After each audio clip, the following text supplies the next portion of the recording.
السلام علیکم ورحمۃ اللہ وبرکاتہ۔ پیارے بچوں، امید کرتی ہوں کہ آپ سبھی اللہ تبارک و تعالیٰ کی کرم سے اپنے اپنے گھروں میں بخیر ہوں گے۔ ہم آج 10ویں جماعت کا پہلا سبق حضرت سلمان فارسی رضی اللہ تعالیٰ عنہ کی زندگی کے متعلق پڑھیں گے۔ آپ جانتے ہیں کہ اللہ تبارک و تعالیٰ نے اس دنیا میں تمام انبیاء کرام کو مبعوث کیا ہے اور حضرت صلی اللہ علیہ وسلم کو ان سب میں فضیلت اور برتری حاصل دی ہے۔ اسی طرح حضرت سلمان فارسی رضی اللہ تعالیٰ عنہ جو تھے وہ انہی کے صحابہ کرام میں سے ایک تھے جنہوں نے اپنی تمام زندگی حق کی تلاش کی خاطر صعوبتیں برداشت کی اور بالآخر ایران سے مدینہ پہنچ کر آپ صلی اللہ علیہ وسلم کے ہاتھ پر ایمان لائے اور آخری دم تک کے اسلام کی خدمت کرتے رہے۔ یہ سبق انہی کے حالات زندگی پر منحصر ہے۔ بچوں، اب تعارف کے بعد اب ہم چلتے ہیں اپنے سبق کے پہلے پیراگراف کی طرف۔ اس پیراگراف میں مشکل الفاظ کے ساتھ ساتھ آپ کو سمجھایا جائے گا اسباق کے پیراگراف کو بھی۔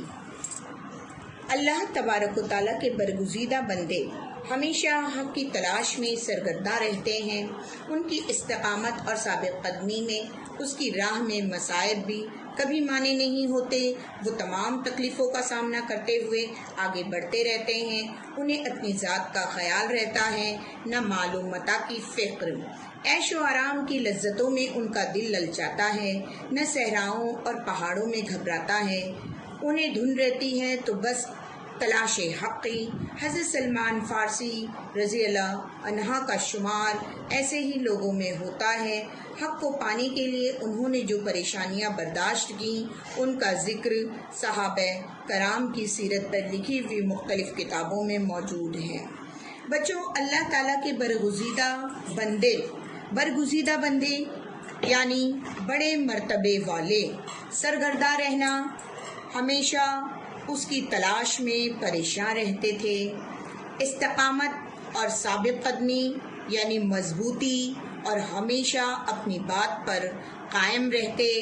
مصائب یعنی ہمیشہ مصیبتوں کی کبھی بھی انہوں نے کوئی پرواہ نہیں کی۔ مانع ہونا یعنی رکاوٹ بننا، یعنی کوئی بھی مصیبت ان کے راستے کو روک نہیں سکی۔ وہ تمام تکلیفوں کا سامنا کرتے ہوئے ہمیشہ اللہ تبارک و تعالیٰ کی راہ میں اور حق کی تلاش میں بڑھتے رہے۔ انہیں اپنی ذات کا خیال رہتا ہے اور نہ ہی مال و متاع، دنیا کی کسی بھی دولت اور مال و متاع کا انہیں ذرا بھی کسی بھی حال میں انہیں کوئی فکر نہیں ہوتی۔ عیش و آرام کی اور لذتوں کی زندگی سے وہ ہمیشہ دور رہتے۔ نہ انہیں صحراؤں اور نہ ہی پہاڑوں میں ان کا دل گھبراتا اور نہ ہی وہ ان کے راستے روک پاتے۔ اسی طرح انہیں صرف اور صرف جو تلاش اور دھن ہوتی وہ حق تلاش کی۔ راہ حق میں وہ اپنا سب کچھ نچھاور کر کے آگے بڑھتے چلے جاتے ہیں۔ حضرت سلمان فارسی رضی اللہ عنہ کا شمار بھی ایسے ہی لوگوں میں ہوتا ہے جو حق کی تلاش میں اور حق کو پانے کے لیے انہوں نے بے شمار صعوبتیں، تکلیفیں برداشت کیں اور ان کا ذکر صحابہ کرام کی سیرت پہ لکھی ہوئی بہت ساری کتابیں موجود ہیں، ان میں کیا گیا ہے۔ ایران کے قدیم زمانے سے ہی علم و ہنر کا مرکز بنا رہا ہے۔ انسانی تمدن کا سورج ابھی نصف النہار پر بھی نہ پہنچا ہوگا کہ وہاں کی تہذیب و معاشرت کے چرچے عام ہونے لگے تھے۔ اسی طرح مجوسیوں نے زرتشی مذہب کو عام کرنے میں کوئی کسر باقی نہ چھوڑی تھی۔ دنیا کی اولین حکومت کا قیام وہیں عمل میں آیا۔ 7ویں صدی عیسوی میں ساسانی حکومت میں سیاسی تغیرات ہوئے، فوجی نظام کو ترقی دی گئی۔ حضرت سلمان فارسی ان تبدیلیوں کو دیکھتے رہے، مگر حق کو پانے کی لگن ان کے دل میں ہمیشہ کروٹ لیتی رہی۔ ایران قدیم زمانے سے علم و فنون کا مرکز رہا ہے اور یہاں پر مصوری کے فن پر خاصی توجہ دی گئی تھی۔ انسانی تہذیب و تمدن کا سورج نصف النہار یعنی آدھا دن پر ہی پہنچا تھا، اونچائی پر، بلندی پر، کہ وہاں پر تہذیب اور معاشرت کے چاروں طرف جو ہے چرچے عام ہونے لگے تھے۔ مجوسی یعنی آگ کی پوجا کرنے والے جو لوگ ہوتے ہیں وہ اپنے زرتشی مذہب کو چاروں طرف پھیلا رہے تھے، عام کر رہے تھے، اور اسے عام کرنے میں انہوں نے کوئی بھی کسر اٹھا نہ رکھی تھی۔ 7ویں صدی عیسوی میں ساسانی حکومت، ساسانی کے معنی ہیں ایرانی حکمرانوں کا آخری خاندان، جس نے ہمیشہ جو ہے سیاسی تغیرات اور فوجی نظام کو ترقی دی تھی۔ حضرت سلمان فارسی رضی اللہ تعالیٰ عنہ جو ہیں وہ ان تمام تبدیلیوں کو دیکھتے رہے، کیونکہ ان کا تعلق مجوسی زمیندار گھرانے سے تھا، مگر حق کو پانے کی تلاش ان کے دل میں کم نہیں ہوئی۔ حضرت سلمان فارسی کے والد یوخشان بن مرسلان اصفہان کے ایک گاؤں جیان کے ایک بڑے مجوسی زمیندار تھے۔ کسی وجہ سے انہوں نے جیان سے ترک وطن کر کے ہرمز میں سکونت اختیار کر لی تھی۔ اسی گاؤں میں حضرت سلمان پیدا ہوئے۔ ان کا پہلا نام ماہویہ تھا۔ وہ اپنے والد کے لیے دنیا کی ساری چیزوں سے بہت زیادہ عزیز تھے، اسی لیے بچپن سے ان کے والد ان کا بہت خیال رکھا کرتے تھے۔ انہوں نے کم عمری میں ہی مجوسیت کی اس قدر تعلیم حاصل کر لی تھی کہ انہیں آتش کدے کا داروغہ بنا دیا گیا، مگر وہ مذہب سے مطمئن نہیں تھے۔ ایک دن کا ذکر ہے کہ حضرت سلمان کے والد نے کسی کام کے لیے انہیں کھیت میں جانے کے لیے کہا۔ کھیت کے راستے میں ایک گرجا گھر تھا۔ حضرت سلمان فارسی رضی اللہ عنہ کھیت میں جانے کے بجائے گرجا گھر میں چلے گئے اور دیر شام تک کے وہیں پر رہے۔ گرجا گھر کے رسومات اور عبادات کے طریقے سے وہ بہت متاثر ہوئے۔ گھر لوٹ کر انہوں نے ساری روداد اپنے والد کو سنائی۔ یہ سن کر وہ بہت برہم ہوئے اور حضرت سلمان فارسی رضی اللہ عنہ کے پیروں میں بیڑیاں ڈال دیں۔ اب ہم آگے کے پیراگراف کی طرف چلتے ہیں۔ جب حضرت سلمان رضی اللہ عنہ کے پیروں میں ان کے والد نے بیڑیاں ڈال دی تھیں اور وہ ان سے آزاد ہوئے، اس کے بعد ایک عیسائی قافلے کے ساتھ وہ ملک شام روانہ ہو گئے اور وہاں پر ان کی ملاقات ایک راہب سے ہوئی۔ راہب کسے کہتے ہیں؟ جو عیسائی مذہب کا پادری ہوتا ہے اسے راہب کہا جاتا ہے۔ انہوں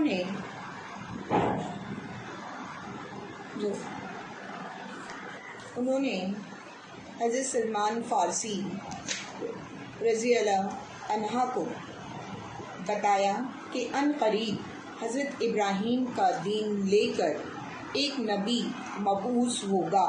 مبعوث ہونا کے معنی ہے اللہ تبارک و تعالیٰ کی طرف سے بھیجا ہوا پیغمبر وہ کھجوروں والی زمین کی جانب ہجرت کرے گا اور اس کے ماننے والے پروانوں کے مانند اس کے اطراف جمع ہوں گے۔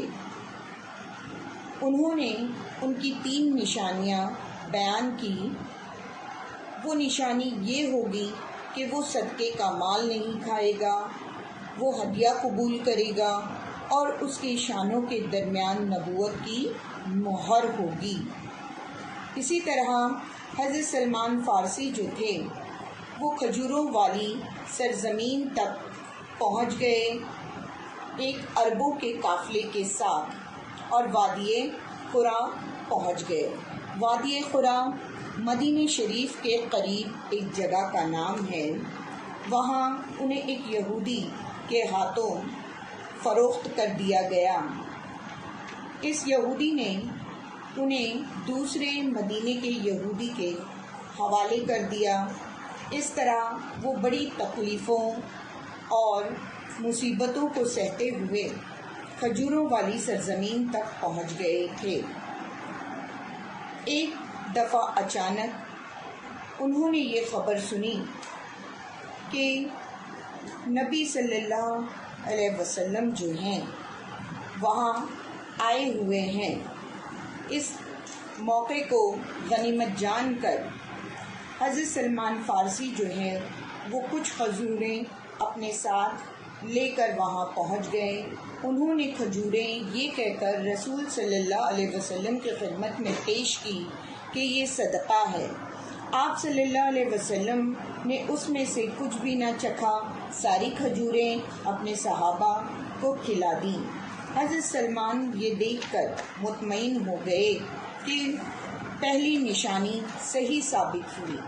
دوسرے موقع پر حضرت سلمان رضی اللہ عنہ نے پھر نبی صلی اللہ علیہ وسلم کے پاس کھجوریں لے کر پہنچے اور انہوں نے یہ کہہ کر کہا دیا انہیں کہ یہ تحفہ ہے، تو نبی صلی اللہ علیہ وسلم نے انہیں تناول فرمایا اور اپنے صحابہ میں بھی تقسیم کر دیا۔ اس طرح دوسری نشانی بھی صحیح ثابت ہوئی۔ حضرت سلمان رضی اللہ عنہ اب نبی اکرم صلی اللہ علیہ وسلم کی تیسری نشانی دیکھنے کے لیے بڑے بے چین تھے اور ایک روز نبی صلی اللہ علیہ وسلم کی پشت کی جانب محفل میں بیٹھ گئے۔ اس وقت آپ صلی اللہ علیہ وسلم کے جسم کا کپڑا ہوا سے سرک گیا اور آپ صلی اللہ علیہ وسلم کی پشت پر موجود مہر نبوت پر حضرت سلمان رضی اللہ عنہ کی نظر پڑ گئی اور اس طرح انہوں نے اس کا دیدار کیا، بلکہ اسے چوم کر روتے رہے اور آپ کے ہاتھوں پر بیعت ہو کر مسلمان ہو گئے۔ آپ کا حق کا سفر یہیں پر ختم ہوا۔ اسی طرح جو ہے حضرت سلمان اب اہل مدینہ اور وہاں کے مہاجرین کے بھائی بن گئے۔ ایک صحابی ابو دردہ اور حضرت سلمان کے درمیان میں بھائی چارے کا رشتہ قائم ہو گیا۔ اخوت کا یہ رشتہ تا حیات تک قائم رہا۔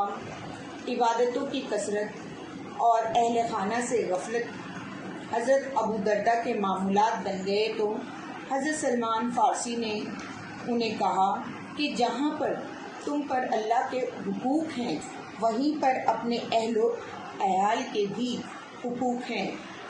رات کو جاگنے کے ساتھ سونا بھی ضروری ہے۔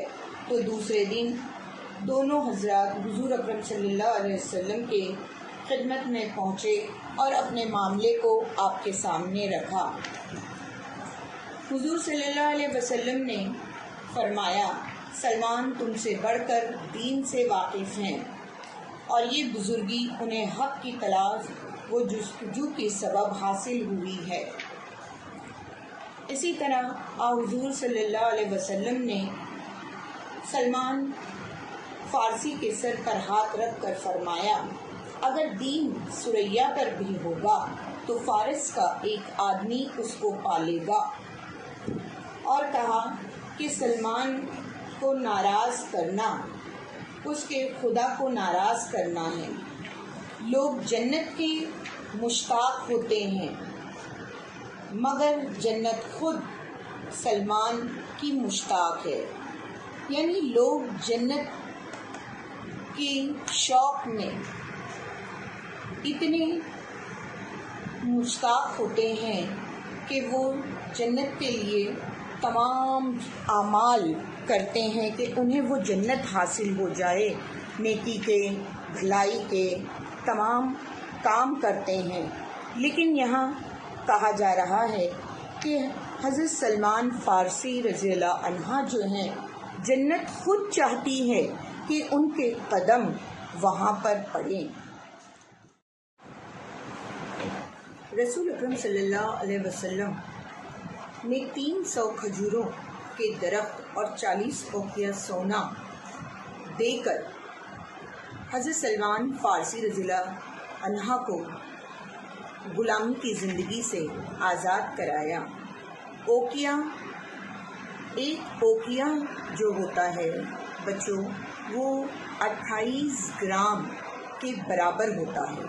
تو سوچئے کہ حضور صلی اللہ علیہ وسلم نے 40 اوقیہ سونا معاوضے میں یعنی بدلے میں دے کر انہیں آزاد کروایا، اور اب حضرت سلمان فارسی رضی اللہ عنہ جو تھے وہ جنگوں میں اپنی صلاحیتوں کا استعمال کرنے لگے، یہاں تک کہ انہوں نے مشرکین نے مکہ اور یہودیوں کو جب مدینے پر حملے کی تیاریاں شروع کرتے دیکھا تو اس وقت مدینے کو دشمنوں سے محفوظ رکھنے کے لیے انہوں نے شہر کے گرد خندق کھودنے کا مشورہ دیا۔ خندق اتنی گہری اور چوڑی ہوتی تھی کہ دشمن کے گھوڑے اسے پار نہیں کر پاتے تھے۔ خندق کی کھدائی کی وجہ سے اس غزوے کو غزوہ خندق کہا جاتا ہے۔ غزوہ دراصل وہ جنگ ہوتی ہے کہ جس میں حضور صلی اللہ علیہ وسلم خود شامل ہوتے تھے۔ اس طرح کی کئی جنگیں جو ہیں آپ نے لڑی۔ طائف کی جنگ میں بھی آپ کے اشارے پر مسلمانوں کی جانب سے منجمق کا استعمال ہوا۔ منجنیق جو تھا وہ ایک ایسا آلہ ہوا کرتا تھا جس سے پتھر کافی دور تک کے پھینکا جاتا تھا دشمنوں کی فوج پر۔ اسی طرح یہاں پر جب ایران پر لشکری کی گئی، اور یہ دور جو تھا حضرت عمر رضی اللہ عنہ کے دور خلافت کا تھا، اس وقت خود سلمان فارسی جو ہیں وہ لشکر کی رہنمائی فرما رہے تھے۔ انہوں نے اپنے ہم وطن ایرانیوں کو مخاطب کر کے انہیں کافی سمجھانے کی کوشش کی کہ میں تمہیں میں سے ایک آدمی ہوں، تم دیکھتے ہو کہ عرب میری عزت کرتے ہیں، اگر تم اسلام لے آئے تو تمہارے بھی وہی حقوق ہوں گے جو ہمارے ہیں۔ حضرت عمر فاروق رضی اللہ عنہ کا یہ وہ دور تھا جس میں غلاموں کو ملکوں کا حکمراں اور صفا کے غربا کو اسلامی ممالک کا ناظم اعلیٰ بنایا جا رہا تھا۔ ناظم اعلیٰ یعنی تمام انتظامات کو سنبھالنے والا۔ صفا دور نبوت میں مسجد نبوی سے لگا ہوا چبوترا ہوتا تھا جس پر غریب صحابہ قیام فرماتے اور وہاں پر بیٹھ کر تعلیم حاصل کیا کرتے تھے۔ اسی طرح آپ ناظم اعلیٰ ہونے کے باوجود کھجوروں کے باغ میں پیڑوں کے سائے تلے ٹوکریاں چٹائیاں بنتے رہتے، عشق رسول کی تڑپ میں ہر وقت بے چین رہتے، یہاں تک کہ آپ کے دیدار کے لیے وہ ہر وقت بے چین وہ پریشان رہتے، یا حکومت کی جانب سے آپ کو ملنے والا عطیہ خیرات کر دیا کرتے یا انہیں لینے سے آپ انکار کر دیتے۔ آپ کی روزانہ کی آمدنی 3 درہم تھی۔ 1 درہم میں 2 ٹوکریاں بنانے کے لیے کھجور کے پتے آپ خرید لیا کرتے تھے، 1 درہم گھر میں خرچ کرتے اور 1 درہم خیرات کر دیا کرتے تھے۔ یہی آپ کے معمولات تھے۔ حضرت سے رخصت ہونے کا وقت قریب آ گیا۔ وہ سخت علیل تھے۔ علیل ہونا یعنی بیمار تھے۔ جب حضرت سعد بن وقاص رضی اللہ عنہ ان کی عیادت کے لیے تشریف لائے تو انہیں دیکھ کر سلمان فارسی رضی اللہ عنہ رونے لگے۔ جب ان سے رونے کی وجہ پوچھی تو فرمایا، حضور صلی اللہ علیہ وسلم نے ہم سے عہد لیا تھا، یہ وعدہ لیا تھا کہ تمہارا ساز و سامان ایک مسافر کے سامان سفر سے زیادہ نہ ہو، مگر میرے پاس تو اتنا زیادہ سامان ہے، میں اپنے محبوب صلی اللہ علیہ وسلم کو کیا منہ دکھاؤں گا؟ حضرت سعد رضی اللہ عنہ فرماتے ہیں کہ اس وقت حضرت سلمان رضی اللہ عنہ کا کل اثاثہ یعنی ان کی کل ملکیت 1 بڑا سا پیالہ اور 1 تسلا یعنی 1 تھالی تھی۔ اسے وہ اتنا بڑا سامان سمجھ رہے ہیں، اور آج ہم بے شمار جو ہے سامان کا استعمال کرتے ہیں۔ ہم تمام چیزوں کو اپنے پاس جمع کر کے رکھتے ہیں، روپیہ، پیسہ، دولت، تمام عیش و آرام کی چیزیں، لیکن ہمیں ذرہ برابر بھی اس بات کی فکر نہیں ہے کہ ہم اپنے محبوب صلی اللہ علیہ وسلم کو کیا منہ دکھائیں گے۔ سوچئے بچوں ذرا کہ حضرت فارسی رضی اللہ تعالیٰ عنہ کا پورا سرمایہ کیا تھا؟ صرف 1 پیالہ اور 1 تسلا، 1 تھالی۔ اس پر وہ اتنے غمگین تھے، اتنا رو رہے تھے کہ وہ اپنے محبوب کو کیا منہ دکھائیں گے۔ تو ہمیں بھی یہ سوچنا چاہیے کہ ہم اپنے آخرت کے لیے کیا جمع کر رہے ہیں، ہمیں کیا کرنا چاہیے۔ ہم اس دنیا کی تمام جو ہے حرص و ہوس، لالچ اور تمام ہم ملوث ہو چکے ہیں کہ ہم اپنی آخرت کو بھولتے جا رہے ہیں۔ اس لیے ہمیں ان باتوں کی طرف بھی توجہ دینی چاہیے۔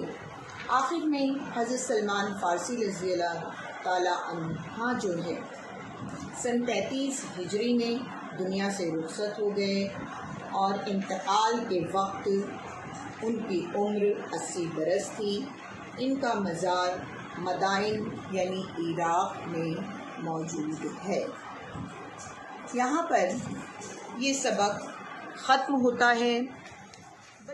Please do like, share and subscribe our channel.